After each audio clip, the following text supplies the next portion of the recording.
ಸರಿಗೆ 2022 ಮಂಡ್ಯದಲ್ಲೂ ಕೂಡ ಬಿಜೆಪಿ ಕಾರ್ಯಕರ್ತ ಪಾಕಿಸ್ತಾನ ಅಂದಿದ್ರಲ್ಲಪ್ಪ. ಈಗ ಮಂಡ್ಯದಲ್ಲಿ ಒಂದು ನಿಮಿಷ ರೀ, ಮಂಡ್ಯದಲ್ಲಿ 22ರಲ್ಲಿ ಅದು ಇದೆ, ನನ್ನ ಹತ್ರ ವಿಡಿಯೋ ಇದೆ.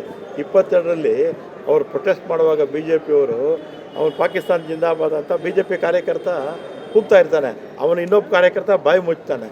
ಆಗ ಈ ಬಿ ಜೆ ಪಿಯವರು ಎಲ್ಲೋಗಿದ್ರು? ಏನು ಮಣ್ಣು ತಿಂತಾ ಇದ್ರ?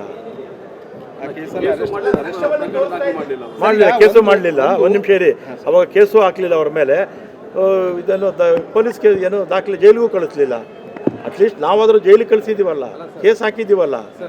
ಅಲ್ಲ, ಬಟ್ ಹಿಂಗ ಘಟನೆ ಆಗಿದೆ ಅಂತ ಹೇಳಿದ್ರೆ ಮಾಧ್ಯಮನೇ ಅಪರಾಧಿ ಸ್ಥಾನದಲ್ಲಿ ನಿಲ್ಸಿದಂಥದ್ದು ನಿಮ್ಮ ಸರ್ಕಾರ. ನಮ್ಮೇಲೆ ಮಾಧ್ಯಮಗಳ ಮೇಲೆ ಕೇಸ್ ಮಾಡೋದಕ್ಕೆ ರೆಡಿ ಮಾಡಿದ್ರಿ, ಪ್ಲಾನ್ ಮಾಡಿದ್ರಿ, ನೋಟಿಸ್ ಕಳಿಸಿದ್ರಿ ಆಫೀಸ್ಗಳಿಗೆ. ಆಗಿರುವಂಥ ಘಟನೆ ಆಗಿದೆ ಅಂತ ಹೇಳಿರೋದಕ್ಕೆ ನೋಟಿಸ್ ಕಳಿಸಿರುವಂಥದ್ದು, ಕೇಸ್ ಹಾಕ್ಬೇಕನ್ನೋದು ಎಷ್ಟು? ಈಗ ಒಂದು ನಿಮಿಷ ರೀ, ಯಾವುದನ್ನ ಒಂದು ಘಟನೆ ಆದಾಗ ನಾನಾ ಮೂಲಗಳಿಂದ ತಗೋಬೇಕಾಗುತ್ತೆ. ನಿಜಾನೋ ಅಲ್ವಾ, ನಿಜಾನೋ ಅಲ್ವೋ. ಈಗ ನಿಜ ಆಗಿದೆ, ಮುಗಿದೋಯ್ತು. ನಿಮ್ಮ ಮಧ್ಯೆ ನಿಮಗೂ ಏನೂ ಮಾತಾಡೋದಿಲ್ಲ. ಈಗ ನ್ಯಾಯಮೂರ್ತಿ ಸ್ಥಾನದಲ್ಲಿ ನಿಲ್ತಾ ಇದ್ದಾರೆ. ಯಾರು? ಒಂದು ತಾಸಲ್ಲೇ ಕೂಡ ಕೊಡ್ತಾರೆ, ಒಂದು ತಾಸಲ್ಲೇ. ಈಗ ಬಿ ಜೆ ಪಿಯವರಪ್ಪ ಏನ ಎಲ್ಲ ಅವ್ರಿಗೆಲ್ಲ ಗೊತ್ತಿದ್ದಂಗೆ ಮಾತಾಡ್ತಾರೆ. ಅಲ್ಲ ಸರ್, ಬಿಜೆಪಿ ಅಲ್ಲ ಸರ್, ಕಾಂಗ್ರೆಸ್ ಅವರೇ ಮಾತಾಡ್ತಾರೆ.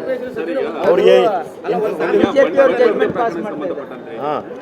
ಬಿಜೆಪಿ ಕಾರ್ಯಕರ್ತರಿಗೆ ಏನಾದ್ರು ದಾಖಲೆ ಇದೆಯಾ, ದಾಖಲೆ ಕೊಡಿ ಅಂತ ಆರ್ಎಸ್ಎಸ್ ಕೇಳ್ತಾರೆ.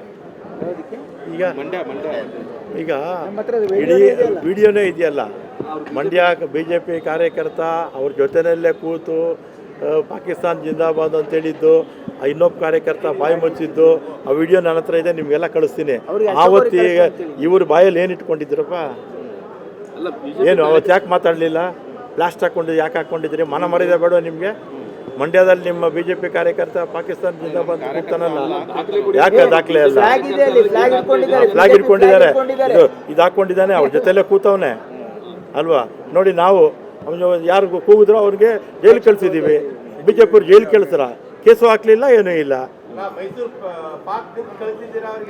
ಮೈಸೂರು ಪಾಕ್ ಇವ್ರು ತಿನ್ನಿಸಿದವರು ಯಾರು? ಬಿ ಜೆ ಪಿಯವರು. ಮಂಡ್ಯದಲ್ಲಿ ಕೂಗಿದ್ನಲ್ಲ ಅವನಿಗೆ ಮೈಸೂರು ಪಾಕ್ ತಿನ್ನಿಸಿದವ್ರು ಇವರು, ಬಿ ಜೆ ಪಿಯವರು. ಕರ್ನಾಟಕವನ್ನು ಭಯೋತ್ಪಾದಕ ತರಬೇತಿ ಕೇಂದ್ರ ಮಾಡಬೇಕು ಅವ್ರು ಮಾಡಿಟ್ಟು ಹೋಗಿದ್ರಪ್ಪ. ನಾವು ಅದನ್ನು ಈಗ ನಿರ್ನಾಮ ಮಾಡ್ತಾ ಇದ್ದೀವಿ. ಭಯೋತ್ಪಾದಕರ ಕೇಂದ್ರವನ್ನು ಮಾಡಿದ್ದು ಬಿ ಜೆ ಪಿಯವರು 4 ವರ್ಷದಲ್ಲಿ. ನಾವು ಅದನ್ನು ನಿರ್ಮೂಲನೆ ಮಾಡುವಂಥ ಕೆಲಸವನ್ನು ಮಾಡ್ತಾ ಇದ್ದೀವಿ. ನೀವು ಅದೆಲ್ಲ ಗೃಹಮಂತ್ರಿಗಳು ಕೇಳಬೇಕು, ಮಾಡ್ತಾರೆ ಎಲ್ಲ.